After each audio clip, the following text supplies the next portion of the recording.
आप सभी लोगों का स्वागत है हमारे चैनल फाइन क्लासेस ऑफिशियल में।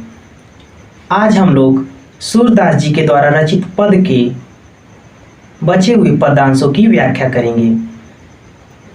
तो चलिए शुरू करते हैं। ये रहा दूसरा पदांश। अविगत गति कुछ कहत न आवे, अविगत गति कुछ कहत न आवे, जो गूंगे मीठे फल को रस अंतर्गत ही भावे,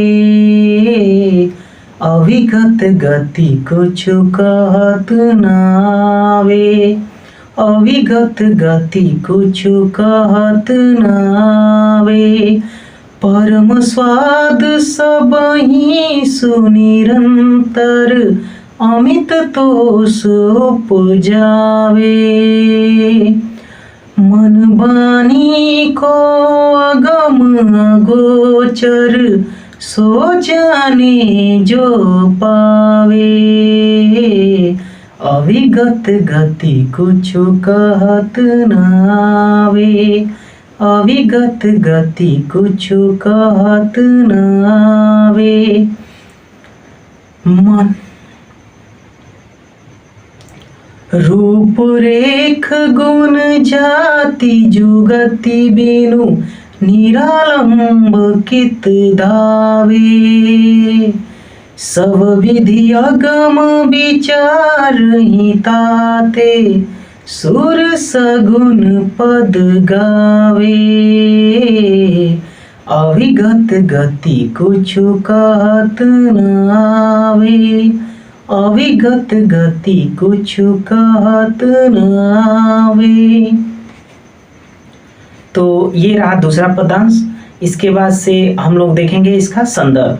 संदर्भ जो है वो आप लोगों को इसके पहले वीडियो में बताया जा चुका है कि सभी प्रकार के पदांशों के लिए एक ही संदर्भ है।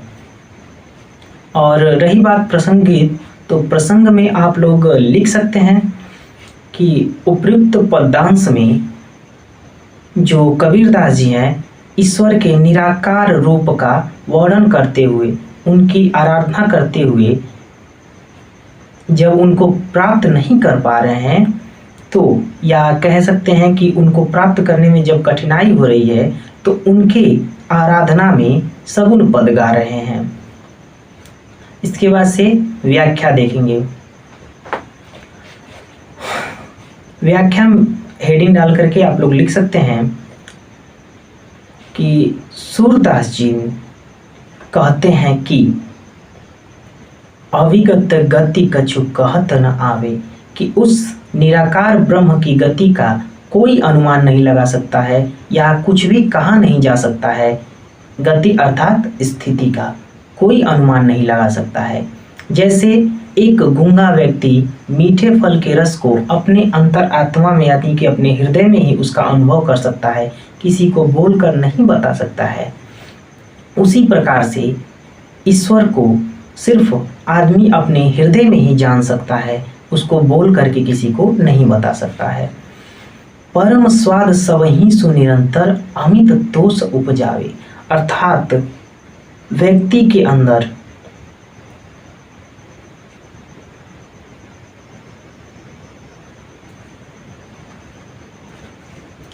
यानी कि उस ईश्वर की प्राप्ति के बाद से व्यक्ति को एक अलौकिक आनंद की प्राप्ति होती है, और यह आनंद अमित अर्थात अत्यधिक, तोष अर्थात संतोष प्रदान करता है। यानी कि जो ईश्वर को प्राप्त कर लेता है उसे अत्यधिक संतोष प्राप्त होता है और एक अलौकिक आनंद की प्राप्ति होती है। मन बानी को अगम अगोचर, वह जो निराकार ब्रह्म है वो हमारे मन और वाणी से अगम अगोचर है। अगम अर्थात जिसके पास पहुंचना कठिन हो, जिसको प्राप्त करना कठिन हो, और अगोचर अर्थात जो हमारी ज्ञानेंद्रियों से दूर हो यानी कि छुपा हुआ है। सो जाने जो पावे, यानी कि जो उसको जानता है वही उसको पा सकता है। रूप रेख गुण जाति जुगति बिनु, अर्थात कि बिना रूप बिना उसकी जाति या उसके बारे में जानकारी के निरालंब की तधावे, निर धन आलंब अर्थात बिना आलंब, बिना किसी आधार के उसको कहाँ ढूंढते फिरेंगे। सब विधि अगम विचार ही ताते, कि इन सभी विधियों को अर्थात इन सभी बातों पर विचार करके इसलिए जो सूरदास जी हैं उस निराकार ब्रह्म की भक्ति में सगुण पद गा रहे हैं। तो ये रहा इसकी व्याख्या। इसके बाद से इसके काव्यगत सौंदर्य के बारे में देखेंगे। काव्यगत सौंदर्य में आप लोग इसकी भाषा लिख सकते हैं। इस पद्यांश की जो भाषा है वो साहित्यिक ब्रज भाषा है और इसकी जो शैली है वो मुक्तक शैली है, गुण माधुर्य है और इसमें अनुप्रास अलंकार है, यानी कि अगम अगोचर में अवर्ण की पुनरावृत्ति हुई है जिसके वजह से यहाँ पर अनुप्रास अलंकार है।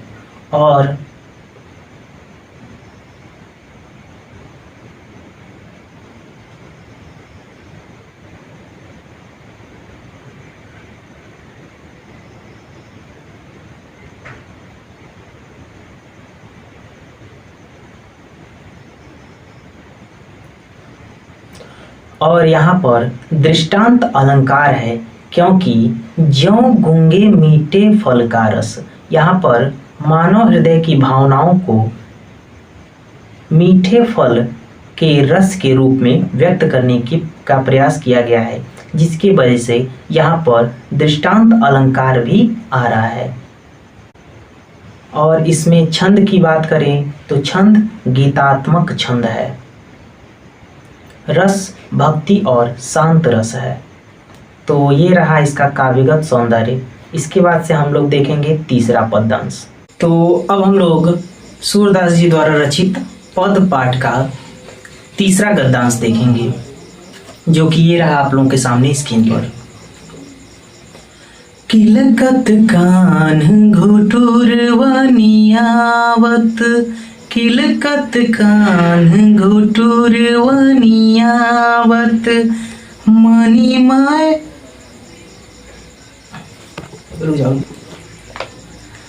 मणिमय कनक नंद के आंगन, बिंब पकड़ी बैदावत, किलकत कान घुटुर वनियावत, किलकत कान घुटुर वनियावत, कबहु निरखी हरिया पुछाम को, कर सो पकरन चाहत, खिलकी हसत राजत द्वे दत्तिया, पुनि पुनि तिहि अवगाहत, किलकत कान घुटुर वनियावत, किलकत कान घुटुर वनियावत, कनक भूमि पर कर पग छाया,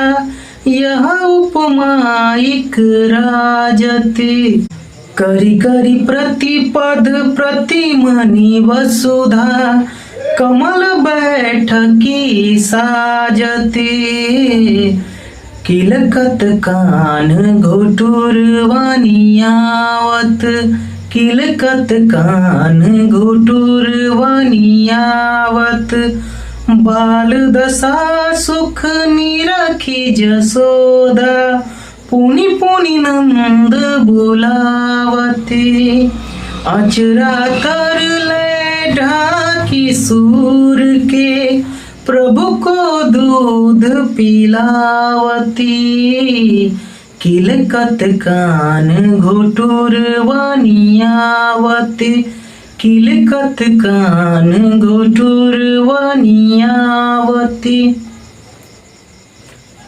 तो ये तीसरा पद्यांश है जिसका संदर्भ पहले वीडियो में आप लोगों को मिल चुका है और आप लोगों को पहले वीडियो में बताया गया था, जिसे अगर आप लोगों ने नहीं देखा है तो हमारे YouTube channel fine classes official पर जाकर के उसे देख सकते हैं। और आप लोगों को बता दिया जाता है कि संदर्भ सभी प्रकार के पद्यांशों के लिए समान रहेगा।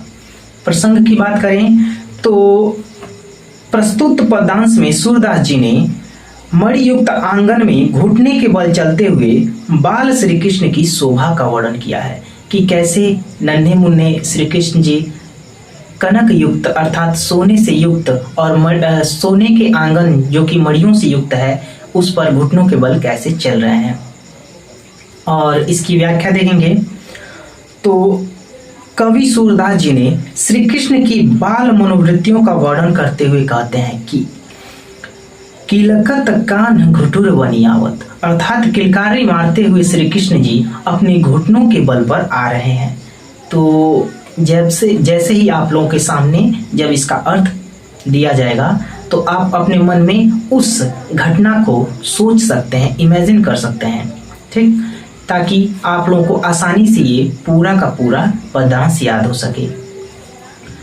आगे कहते हैं कि मणिमय कनक नंद के आंगन, अर्थात मणि से युक्त कनक रूपी नंद के आंगन, अर्थात कनक सोने के बना हुआ, कनक अर्थात सोने का बना हुआ मणि से युक्त नंद के आंगन बिंब पकड़िबे धावत, बिंब अर्थात अपनी परछाई को पकड़ने के लिए दौड़ रहे हैं।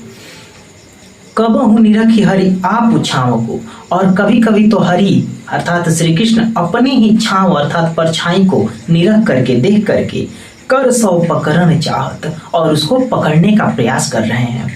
किलकत हंसत राजत द्वैदतिया, अर्थात किलकारी मारते हुए हंसते हुए सुशोभित हो रहे हैं द्विदतिया अर्थात दो दांतों वाले श्री कृष्ण। पुनि पुनि तिहि अवगाहत, और बार बार उसको दिखा रहे हैं, किसको, तो अपने दोनों दांतों को। जब मुस्कुराते हुए मुस्कुरा रहे हैं तो उस टाइम उनकी दोनों दांत दिखाई दे रहे हैं। कनक भूमि पर कर पग छाया यह उपमा इक राजत, अर्थात कनक रूपी भूमि, नंद का जो आंगन है यानी कि सोने का बना हुआ है, उस भूमि पर कर पग छाया, कर अर्थात उनके हाथों की और पग अर्थात उनके पैरों की जो छाया है, यह उपमा इक राजती, इसकी उपमा जो है, इसकी शोभा जो है वो अवर्णीय है।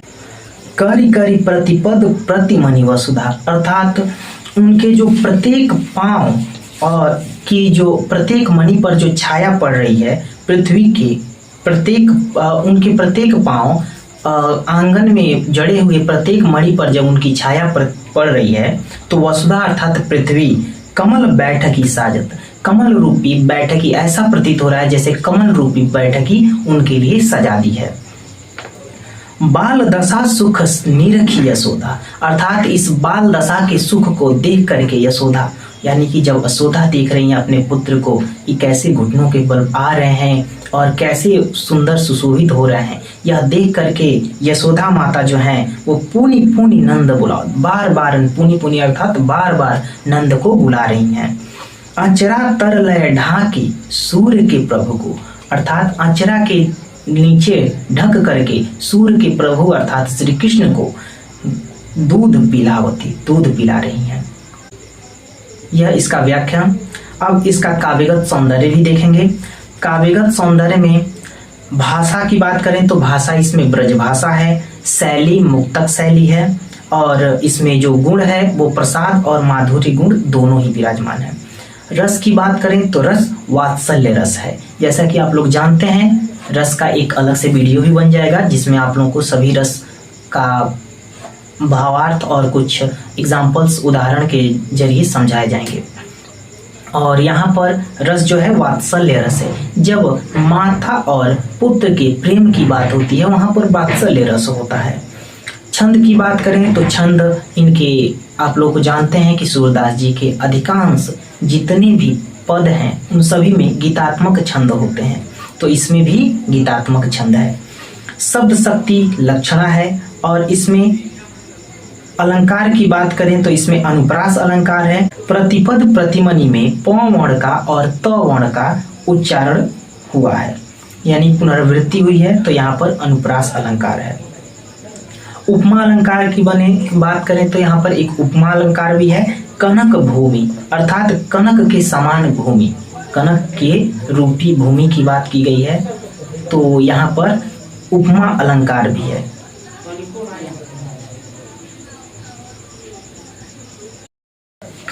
इसके बाद से पद का हम लोग चौथा पदांश देखेंगे, जो कि आप लोगों के सामने ये रहा। मैं अपनी सब गाय चरे हूँ, मैं अपनी सब गाय चरे हूँ, प्रातः होत बल के संग जय हूँ, तेरे कहे न रहे हो। मैं अपनी सब गाय चरे हूँ, मैं अपनी सब गाय चरे हूँ, ग्वाल बाल गायनी के भीतर, न कहूँ डर नहीं लागत, आजु न सोवो नंद दुहाई, रहनी रहो गौ जागत, मैं अपनी सब गाय चरी हूँ, मैं अपनी सब गाय चरी हूँ, और ग्वाल सब गाय चरे हैं, मैं घर बैठो रहे हो। सुर श्याम तुम सोई रहो अब, प्रातः जान मैं दे हो। मैं अपनी सब गाय चरे हो, मैं अपनी सब गाय चरे हो। तो ये रहा चौथा पदांश। अब इसका संदर्भ, जैसा कि आप लोग जानते हैं कि संदर्भ पहले वाला ही रहेगा। प्रसंग की बात करें तो प्रसंग में आप लोग इमेजिन कर सकते हैं, सोच सकते हैं कि यहाँ पर इस पदांश में किस चीज के बारे में, किस जगह के बारे में, या कहें तो किस दृश्य का वर्णन किया गया है, वही दृश्य प्रसंग रहता है। और जब आप दृश्य का अनुभव करेंगे, आप अपने मन में दृश्य को सोचेंगे, ऐसा लगे कि आप लोगों के सामने यह घटना प्रदर्शित हो रही है, तो आपको अर्थ निकालना भी क्या हो जाएगा, बहुत ज्यादा आसान हो जाएगा। तो प्रसंग में आप लोग लिख सकते हैं, प्रस्तुत पदांश में सूरदास जी ने श्री कृष्ण के स्वाभाविक बाल हट का चित्रण किया है। यानी कि आप सभी लोगों को पता है कि कृष्णदास जी स्वाभाविक रूप से हठी थे, यानी कि वो बाल हट करने में कि हमें ये चाहिए तो चाहिए, माता यशोदा से बाल हट करते थे। तो उसी का वर्णन किया गया है कि जिसमें श्री कृष्ण जी बाल हट कर रहे हैं कि मैं भी सभी ग्वाल बालों के साथ गाय चराने जाएंगे। इसके बाद से व्याख्या देखेंगे तो श्री कृष्ण सूरदास जी कह रहे हैं कि उनके प्रभु श्री कृष्ण जी कह रहे हैं, मैं अपनी सब गाय चराई हूँ, मैं अपनी सब गाय चराई हूँ कि हे माता यशोदा, मैं अपनी सभी गाय को चराने जाएंगे, मैं अपनी गाय को चराने जाऊंगा। प्रातः होत बल के संग जय हूँ कि प्रातः होते ही, सुबह होते ही मैं बलराम के साथ जाऊंगा। तेरे कहीं न रहे हो कि तुम्हारे कहने से भी मैं घर पे नहीं रहूंगा। ग्वाल बाल गायन के भीतर न कहूँ डर नहीं लागत कि ग्वाल बाल और गायों के बीच में रहकर थोड़ा सा भी डर नहीं लगता है। आज न सोवो नंद दुहाई कि मैं नंद की सौगंध खाकर कहता हूं कि आज मैं नहीं सोऊंगा। रहनी रहेगो जागत, पूरी रात मैं जागा रहूंगा।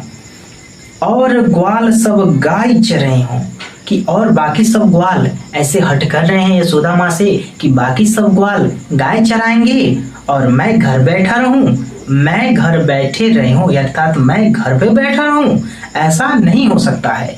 तो इस पर यशोदा जी कहती हैं कि सूर श्याम तुम सोई रहे हो अब, कि हे सूर के अर्थात सूरदास जी के श्याम श्री कृष्ण, अब तुम सो जाओ।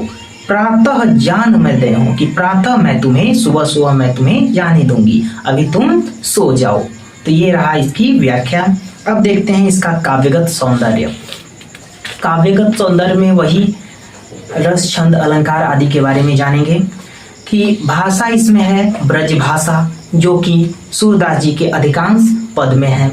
गुण की बात करें, इसमें गुण माधुर्य है, छंद की बात करें, इसमें गेय छंद है, शैली मुक्तक शैली है, और रस की बात करें तो इसमें भी रस कौन सा है, वात्सल्य रस है, क्योंकि यहाँ पर भी माता और पुत्र के प्रेम के बारे में बताया गया है, प्रेम का वर्णन किया गया है, माता और पुत्र के प्रेम का वर्णन किया गया है, इसीलिए यहाँ पर वात्सल्य रस है।